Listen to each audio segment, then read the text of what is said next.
Bueno, para mí esto es un sueño hecho realidad. Es la primera vez que viajo tan lejos y además yo soy gallega y odio el frío y la lluvia, con lo cual para mí esto es el paraíso, ya solo por el clima y por ver y sentir. Y bueno, y una cosa que me llamó la atención, por ejemplo, que ya me imaginaba, pero no es lo mismo a vivirlo, es estar siempre rodeados de música, el trato de la gente. La experiencia de dar los talleres fue súper bonito porque bueno, ya me habían comentado que aquí la gente es muy agradecida y muy participativa y efectivamente fue así. Fue además una experiencia muy bonita porque era la primera vez que daba un taller. Entonces creo que mi primer taller lo hice en el mejor sitio del mundo, creo que era el sitio indicado para empezar con esto. Y bueno, y estoy encantada, me encanta la comida, me encanta la música, me encanta el clima, me encantan las calles, me encanta la gente, me encanta el paisaje. Estoy enamorándome de este lugar. Yo estoy totalmente de acuerdo con Pepa, o sea, diría exactamente lo mismo. Y es verdad que es interesante conocer también como esa visión de cómo se está viviendo aquí, tanto el concepto de arte como de libro, ¿no? De cómo desarrollan sus propias creatividades y cómo quieren aprender, que la propia actitud de la propia gente.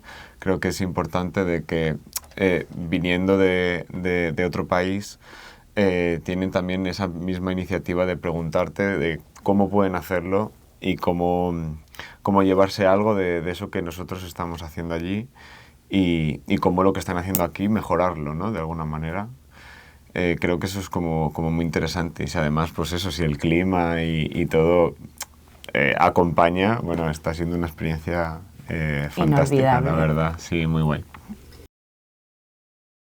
Creo que al final ha sido como una herramienta para iniciar un propio bagaje editorial, ¿no? Como que el propio... le quitas la importancia a hacer algo, a hacer un artefacto de papel, y porque tienes muchas menos herramientas, necesitas mucho menos dinero, se puede vender mucho más barato. No hay algo tan puramente establecido de que tenga que ser muy elaborado ni muy costoso. Entonces, de esa manera puede ser mucho más libre. Puede ser un poco, puedes contar más abiertamente, sin necesidad de escandalizar a nadie, bueno, tus propios pensamientos y cómo también compartir tu trabajo. Eso también hace de alguna manera que sea una cadena. En mi caso, yo, claro, empecé con la editorial autopublicando mis propios fanzines y con eso, luego con lo obtenido, poder publicar a otros amigos y autores que he ido conociendo y que ya no tienen por qué ser fanzines. Al final, como esta bola de nieve que se va generando ya no es solo un formato tan sencillito, sino algo más grande, algo de libro. Pero creo que el germen siempre ha sido como un cine, un fanzine. Nosotros nos gusta mucho, con la editorial, con mi compi Lucía y yo, nos gusta a los dos como ver el concepto en el propio fanzine y si funciona, ya elaborarlo más. Creo que es incluso una prueba de fuego de si en el fanzine funciona bien, puede funcionar también en un formato más grande y que incluso sea como que dé un poco más de sorpresa, ¿no? Sí. Es un formato distinto. Sí, es como un paso previo que sirve para dar a conocer tu trabajo, sin demasiados trámites, sin ningún tipo de burocracia. Te lo haces, tú te lo comes y tú lo guisas y tú te lo comes, ¿no? Sí, como... Para mí fue crucial hacer fanzines. Fue, diría, casi lo más importante. Yo empecé haciendo ya... Siempre soy muy pesada, siempre cuento la misma historia. Yo empecé haciendo fanzines con una de mis mejores amigas en el colegio, antes de que supiéramos lo que eran los fanzines. Y ya eso fue muy enriquecedor, porque crecimos juntas dibujando y eso ya generó un lenguaje propio. Pero luego, cuando hice Bellas Artes, en los últimos años de carrera, empecé a juntarme con gente que tenía intereses afines a los míos, porque también lo que hacen lo que hace el fanzine es que te acerca a gente que le interesa cosas, a la que le interesan las mismas cosas que a ti, ¿no? Cosas parecidas. Y eso es crucial porque, bueno, por ejemplo, a la hora de experimentar en la carrera y de contar historias, yo siento que ahí todos pegamos un salto. Todos empezamos a subir el nivel a una velocidad tremenda y generaba además un clima de competencia muy sana entre nosotros, porque siempre te hacía mucha ilusión publicar el siguiente fanzine. Y además, aunque en mi caso, aunque eran amigos, gente conocida, era gente a la que yo admiraba muchísimo, aunque fuese gente de mi edad. Entonces siempre te lo tomabas muy en serio. Parece un medio como muy casual, pero realmente es muy importante e igual de válido, tanto o más que hacer un cómic.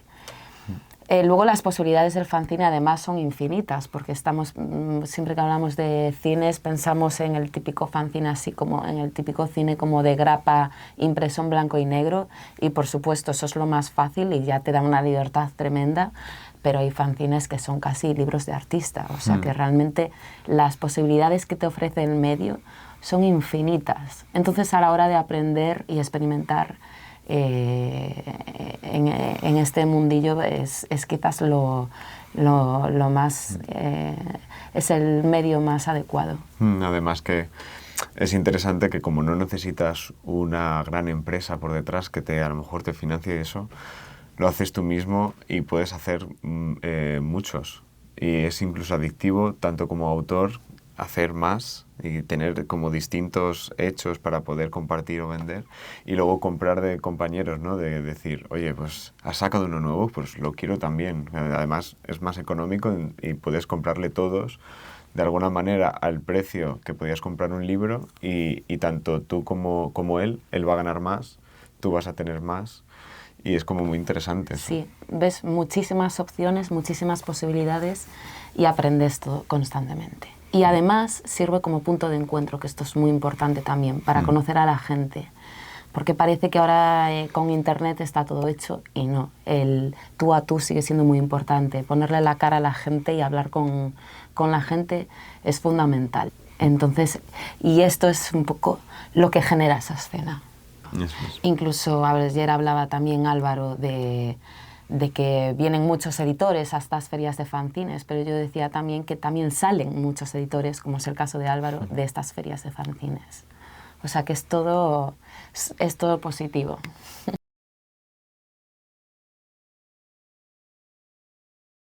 Hay distintas maneras, porque es verdad que puede funcionar en ferias, pero no tiene por qué funcionar en un mercado editorial muy grande. El propio formato es distinto y sí que si funciona el fanzine significa o sea, hay como una pequeña prueba inicial de fuego, que es que si tú haces un fanzine, como pues eso, en España hay esa escena, tú acudes a esas ferias y eres tú el primero que va a venderlo.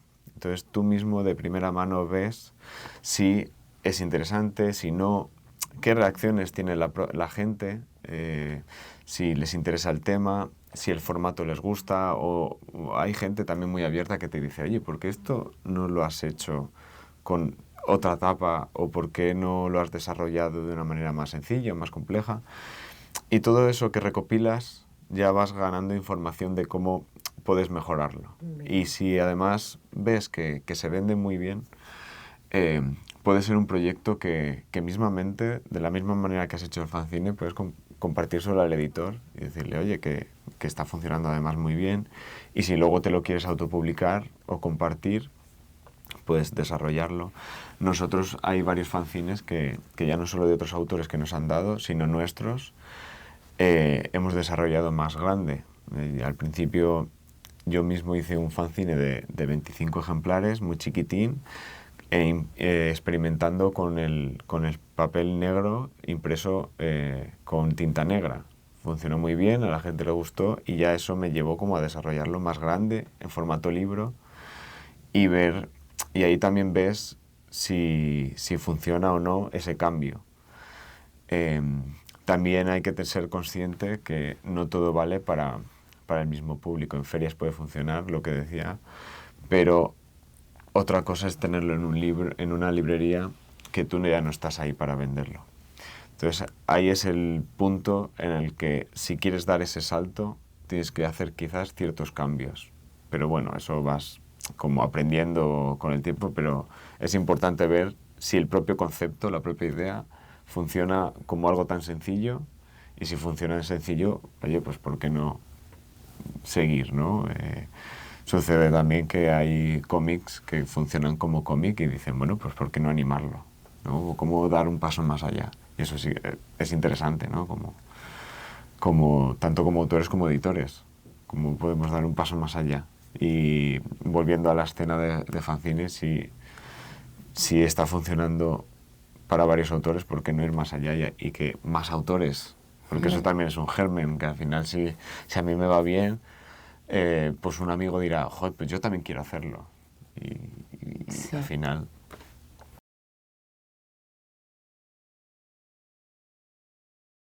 Bueno, realmente es como si yo no lo decidiera, es como si esa decisión ya estuviera tomada. No paro de repetir estos días que para mí este trabajo es un regalo y una condena, porque creo que tengo la grandísima suerte de tener una pasión que considero que es algo que no todo el mundo tiene. Entonces intento aferrarme a ello como pueda. Pero luego pues tampoco se puede engañar a la gente, es una profesión muy complicada. Entonces yo siempre, sin ánimos de desmoralizar ni de desilusionar a nadie, siempre digo que esto hay que saberlo, es una profesión complicada, y yo pues ahora mismo llevo desde el 2017 dedicándome a esto de manera profesional. Es decir, 7 años, y todavía lo tengo que compatibilizar con otros trabajos. Esto es el día a día esto es así, esto es una cosa que hay que tener en cuenta cuando decides dedicarte a esto. Pero bueno, realmente yo siempre como que tiré para adelante sin mirar mucho atrás. Era como una cosa que, bueno, venga. Como que una cosa llevaba a la otra, ¿no? Estudié Bellas Artes, luego los fanzines, ahí ya te metes dentro de ya te van ubicando la gente. Después me dieron unas ayudas para estudiar en Madrid, en una escuela de diseño. Ahí fue donde conocí a Maroba. Después de eso, pues estuve un año así como muy perdida, como diciendo, sálvese quien pueda, porque también es cierto que nosotros en España vivimos una época delicada, porque fue la crisis, nos la comimos con patatas, que parecía aquello imposible de encontrar trabajo, parecía como una misión realmente imposible. Pero curiosamente, pues cuando después de un año en pánico total me senté a dibujar, porque es lo que la inercia me llevó a eso, pues me escribió APA, que es la editorial con la que acabo de publicar mi primer libro. Entonces, bueno, como que parece que las cosas a veces hay que mantenerse en movimiento. Cuando no te llega trabajo te lo inventas, esto es así. Te inventas tú un proyecto y lo sacas adelante, y eso ya llama la atención pues, o de una editorial, o de alguien que te pide una colaboración para una revista, todo va así, un poco, sobre la marcha. Pues tuve la suerte de que me interesaba mucho el mundo de cine, de fanzine, pero no sabía tampoco mucho lo que era. Y estudié un grado de ilustración, y después de ilustración hice Bellas Artes. Y al entrar en Bellas Artes ya tenía las ideas muy claras de que quería ser ilustrador, y de que quería... me gustó mucho el trabajo con grabado, de hacer los propios libros a mano, y quería como ir por ese camino de encuadernación y del cuidado del libro. Y tuve la suerte de que cuando entré en Bellas Artes me apeteció como desarrollar un proyecto como de libro o álbum ilustrado, y conocí lo que era el crowdfunding, de cómo autofinanciarse. Y digo que tengo la suerte porque salió bien. Hice una pequeña edición pidiendo muy poquito, pero También mis familiares me apoyaron amigos de la carrera, tal, lo suficiente como para sacar esa primera edición que al tener ya ese dinero de ese propio libro, luego las ganancias tenía como un pequeño margen para publicar otro. Y, y viendo que el primero había salido bien, ya autoeditándome el primer libro, vi qué mecanismos había que tomar, cómo sacar el ISBN, cómo sacar el depósito legal, qué cosas, ya me parecía como mucho más sencillo hacer los demás. Y ya pues saqué otro, con ese otro sí que hablando con un amigo le gustaría tenerlo. Ya inicié como trabajo de fin de grado la editorial, como una cosa de casi como un trabajo, pero para ver qué pasaba. Y con ese mismo sello pues publiqué a mi amigo que le gustaba. Ya con el pequeño margen de esos dos trabajos pues a publicar a otro y ya sí que pues de nuevo como en ese germen del fanzine ir buscando a otra gente a la que publicar y sacar, pues bueno, hacer como esa labor editorial que ni siquiera casi era consciente de que era una editorial de verdad, sino que, bueno, que era como un proyecto casi casual de ir publicando cosas que me gustaban y al final las editoriales somos un poco eso, somos personas normales y corrientes con unos gustos personales que fanáticos por publicar a cierta gente y es como, pues vamos a hacerlo, ¿no? De alguna manera. Y eso pues ha ido creciendo y la verdad es que estamos muy contentos de que haya salido así. Y obviamente con la ayuda de mi compañera Lucía es al final también la que ha establecido como los pilares de cómo seguir desarrollando la propia editorial y sin ayuda siempre en todo este proceso no lo hubiera podido hacer. Es verdad que una sola persona es mucho más complicado y si tienes personas que están involucradas todo es como mucho más fácil.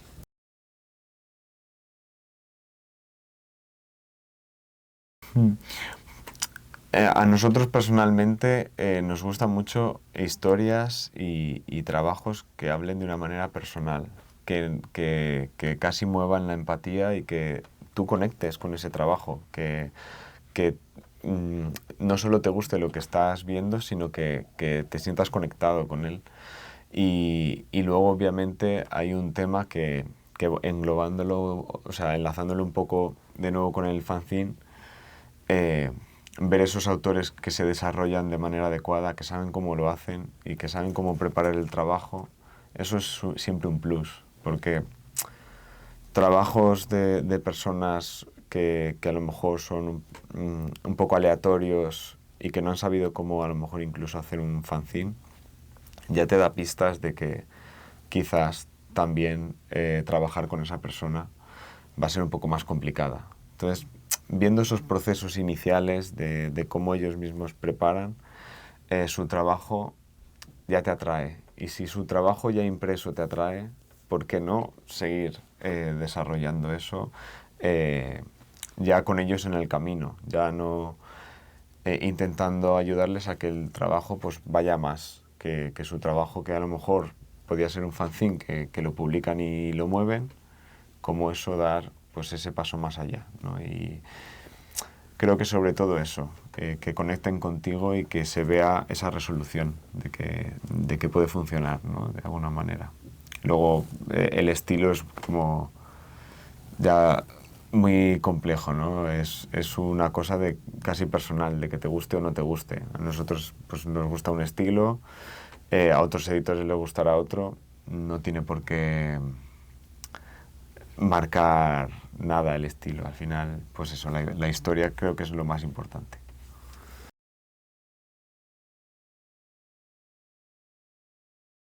Bueno, yo considero que mi cómic es muy light. De hecho, esto mi madre se enfada un poco cuando cuento esta anécdota, porque lo primero que me dijo al leer el cómic, una vez ya publicado, me dijo, ah, pues esto ya me lo habías enseñado todo, se te quedó un poco soso, ¿no? Luego es cierto que me dijo que lo volvió a leer varias veces y como que ya iba encontrando cosas o como más profundidad en según qué historias. Bueno, el tema de contar el cómic autobiográfico, al final tienes que buscar muchos recursos para contar las cosas de una manera que a ti te resulten cómoda. Todo este cómic es autobiográfico, pero obviamente yo no soy una esqueleta que vive en un ataúd. Pero yo sé que, por ejemplo, ese cómic lo hice en un momento en el que yo estaba en la absoluta mierda, con perdón. Estaba pasando un momento personal muy delicado y fue ahí cuando me metí en toda esa atmósfera fantasmagórica que luego tiene un punto muy divertido también, ¿no? Esa es una de mis historias favoritas, de hecho, la disfruté un montón. Entonces, bueno, pues según las historias, pues lo cuentas de una manera más literal o más puramente metafórica. Hay veces que hay historias que tú sabes por qué cuentas y los demás no tienen ni idea de qué hay ahí detrás, pero siguen siendo autobiográficas. Y luego lo del estilo, yo la verdad me resulta un tema como un poco abstracto, pero nos pasa mucho a los autores que ya no vemos nuestro propio trabajo.